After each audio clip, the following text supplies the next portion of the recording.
Hello दोस्तों, welcome back to my channel. स्वागत है आपका मेरे ब्लॉग में। आप सब कैसे हैं? आई होप आप सब अच्छे होंगे, स्वस्थ होंगे और सभी अपने कामों में व्यस्त होंगे। तो दोस्तों, जैसा कि दिल्ली में आप देख रहे हैं कि इतनी गर्मी पड़ रही है, मौसम बहुत ज़्यादा गर्म है, टेम्परेचर भी बहुत ज़्यादा है और गर्मी तो इतनी है कि बाहर चलो तो ऐसा लगता है कि आग में चल रहे हैं। लू भी बहुत ज़्यादा चल रही है, घर के अंदर ही राहत मिल रही है। लेकिन जिन लोगों को ऑफिस जाना है, जॉब्स पर जाना है, तो उन्हें तो जाना पड़ता है, उनकी तो मजबूरी है, कोई जाना ही जाना है। लेकिन हम लोग भी जैसे घर में हैं तो महसूस कर सकते हैं कि कितनी गर्मी है। और इस टाइम पर सबसे अच्छी बात ये भी कि बच्चों के समर वेकेशन चल रहे हैं। समर वेकेशन के साथ साथ जिन फैमिली के पास टाइम है वो समर वेकेशन पे बाहर गए हुए हैं, ट्रिप पर गए हुए हैं, क्योंकि बच्चों के साथ टाइम स्पेंड करने का मौका कभी कभार मिलता है।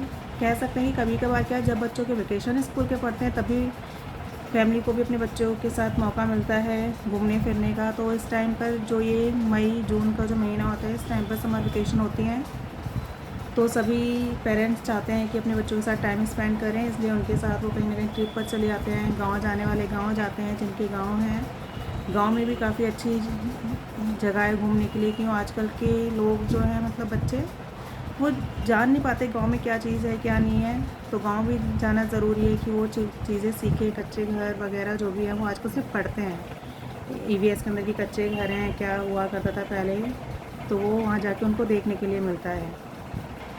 नहीं, मैं तो अपने बच्चों के साथ फ़िलहाल कहीं नहीं गई हूँ, क्योंकि अक्षिता की तबीयत ख़राब हो गई थी, तो उसकी वजह से उसे बाहर लाना ले जाना मना है। तो हम लोग तो वही अक्षिता के साथ अभी घर में ही हैं, और गर्मी भी काफ़ी है तो उसको ले भी नहीं जा सकती मैं कहीं पे। इस टाइम पे टेम्परेचर बहुत ज़्यादा हाई हो जाता है और बाहर जाकर पता चलता है कि कितनी गर्मी है। घर के अंदर इतना एहसास नहीं होता है कि एसी पंखे में बैठे रहते हैं, लेकिन जैसे ही बाहर निकलते हैं तो गर्मी का एहसास होता है कि कितनी गर्मी है, लू चल रही है, लपट चल रही है, बाहर का टेम्परेचर क्या है। वो गाइस, मैं कभी कभार ब्लॉग अपलोड करती हूँ, क्योंकि मेरे ब्लॉग पर व्यूज़ नहीं आते हैं। लोग शायद पसंद नहीं करते हैं कि शॉर्ट्स डालती हूँ, तो शॉर्ट्स पे ज़्यादा व्यूज़ आते हैं मेरे।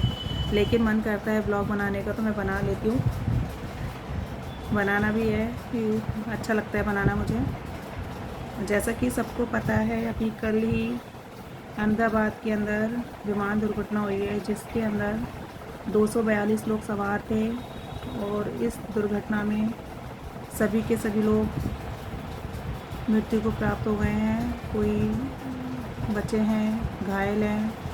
और सबसे दुखद बात यह है कि इस दुर्घटना में परिवार के परिवार जा चुके हैं।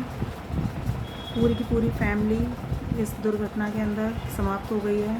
भगवान उनकी आत्मा को शांति दे, उनके सभी परिजनों को सहन करने की शक्ति दे।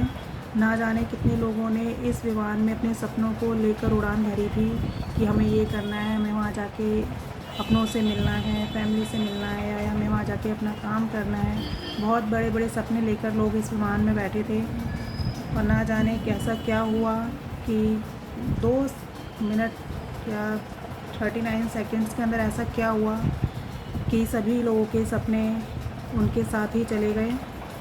सभी मृतकों को भावपूर्ण श्रद्धांजलि। भगवान उनकी आत्मा को शांति दे और सभी परिजनों को दुख सहने की शक्ति दे। कुछ ज़्यादा बोला नहीं जा रहा कि दुर्घटना ऐसी है कि काफ़ी लोग इसमें चले गए परिवारों को छोड़ के, कोई परिवारों के साथ ही। तो भगवान बस अच्छा करे सब। दोस्तों, शाम का वक्त हो गया है, अब चाय बनाने की तैयारी है। चाय बनेगी, बच्चे नीचे खेलने गए हुए हैं। अक्षिता, उसकी समर वेकेशन पड़ी हुई है, तो वो पढ़ाई पे बिल्कुल ध्यान नहीं देती है इस टाइम पे। सिर्फ उसको सारा टाइम खेलना दिखता है। उसको कितनी बार ही बोलो पढ़ो, वो नीचे भाग जाती है सीधा। उसे खेलना है इस टाइम पे। चलिए दोस्तों, बाय बाय, मिलते हैं नेक्स्ट ब्लॉग में।